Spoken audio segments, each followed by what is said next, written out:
ITH film presenting कहानी अंधे की। बिलासपुर नाम के एक गांव में दीपक अपनी पत्नी के साथ खुशी खुशी रहते थे। उसके परिवार में उन दोनों के अलावा और कोई नहीं था। एक दिन एक सड़क दुर्घटना में इन दोनों पति पत्नियों की आंखें चली जाती हैं, जिस कारण से अब इन्हें कुछ भी सही से नहीं दिखाई देता था। फिर भी इन दोनों पति पत्नियों ने धीरे धीरे बिना आंखों के अपना जीवन यापन करना सीख लिया था। परंतु आज सुजाता बहुत परेशान है, इसीलिए वो अपनी पति को आवाज लगाती है। जी सुनते हो, जरा इधर आना। क्या बात है, बोलो। देखिए ना, बहुत सारी रोटियां पकाती हूँ लेकिन रोटियां गायब हो जाता है। अरे सुजाता, तुम अच्छे से याद करो, तुम कम रोटियां ही बनाती होंगी और भूल जाती होंगी। अरे नहीं जी, मैं कम रोटियां नहीं बनाती, कोई चुरा लेती है मेरी रोटियां। सुजाता और दीपक ऐसे ही रोटियों के बारे में बातें कर रहे होते हैं कि तभी एक साधु महाराज दरवाजे पर आते हैं।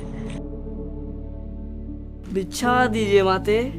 सुजाता, लगता है कोई साधु महाराज आए हैं, भिक्षा दो। सुजाता भिक्षा लेकर आती है।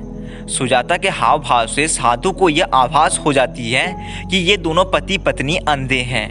फिर साधु महाराज बोलते हैं, क्या परेशान है बेटी, तुम तो परेशान दिख रही हो। तब सुजाता पूरी बात बताती है कि कैसे उसकी रोज रोज रोटियां गायब हो जाती हैं। इस पर साधु महाराज विचार करते हैं और बोलते हैं, मैं समझ गया बेटी, तुम्हारी रोटियों के गायब होने की वजह क्या है। शायद कोई जानवर तुम्हारी रसोई में घुसकर रोटियां खा जाता है। क्योंकि तुम लोगों को दिखाई नहीं देता है, इसीलिए ये नहीं पता चल पाता है कि कोई जानवर भी घुसा था। फिर साधु महाराज दोनों को उपाय बताते हैं। जब तुम रसोई में खाना बनाओगे तो अपने पति से कहना कि वो दरवाजे पर बैठकर एक डंडा को लेकर जमीन पर पटकता रहे, ताकि जब कोई जानवर अंदर आए तो वह अंदर ना घुसे, डर के भाग जाए। फिर साधु महाराज विदा लेते हैं और सुजाता साधु महाराज को प्रणाम करके उसका धन्यवाद कहती है। मैं चलता हूँ बेटी। ठीक महाराज, प्रणाम। साधु महाराज चले जाते हैं। अगले दिन जब सुजाता रोटी बना रही होती है तो अपने पति को साधु के कहे अनुसार एक डंडा लेकर दरवाजे पर बैठा देती है।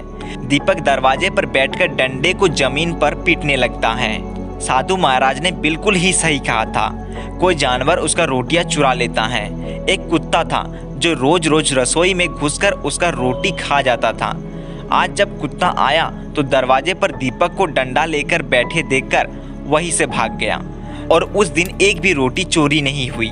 इस पर सुजाता और दीपक बहुत खुश हुए। तभी सुजाता कहती है, सुनो जी, आज एक भी रोटी चोरी नहीं हुआ, आप रोज इसी तरह बैठना। तब दीपक कहता है, जी हाँ सुजाता। और इस तरह रोज रोज होने लगा। सुजाता जब भी खाना बनाती थी, दीपक दरवाजे पर बैठकर डंडा पटकता रहता था।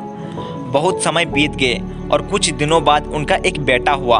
और जब बेटा थोड़ा बड़ा हुआ तो कभी कभी वो भी अपने पिताजी की स्थान पर बैठकर डंडा जमीन पर मारा करता था, जब भी उसकी माँ खाना बनाया करती थी, जबकि उनकी दोनों आंखें सही सलामत थी।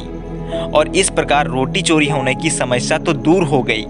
कुछ दिन बाद उसका बेटा और बड़ा हो गया तो उसकी शादी करवा दी और अब उसके स्थान पर उसकी बहू खाना बनाती थी। लेकिन अब धीरे धीरे ये डंडा पीटने की आदत उसकी खानदानी हो चुकी थी। इसीलिए जब भी उसकी बहू खाना बनाती तब उसका बेटा बाहर बैठकर डंडा पीटता रहता। सालों बाद वो साधु वापस उसके दरवाजे पर आया और उसने इस तरह से उसको डंडा पीटते हुए देखकर उसका कारण पूछा।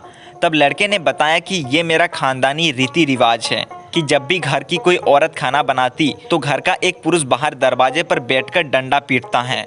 तो इस पर साधु महाराज बहुत चकित हुए और उन्हें याद आया कि बरसों पहले उन्होंने डंडा पीटने के लिए कहा था ताकि रोटियां चोरी ना हो सके, लेकिन अब इन लोगों ने उन्हें एक खानदानी रीति रिवाज बना लिया था।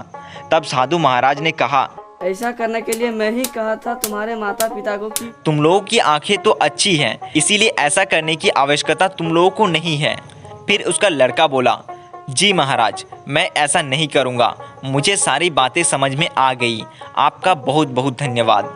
और फिर साधु वहाँ से चला जाता है और इसी के साथ ये कहानी समाप्त हो जाती है। तो साथियों, हमें अपने परिस्थिति के अनुसार कुछ नियम बनाने पड़ते हैं और समय समय पर उसका बदलाव भी करते रहना चाहिए ताकि हमारा जीवन सुगम और आनंददायक हो सके। ऐसे ही मनोरंजक वीडियोस देखने के लिए हमारे चैनल ITH फिल्म्स को सब्सक्राइब जरूर कीजिए। धन्यवाद।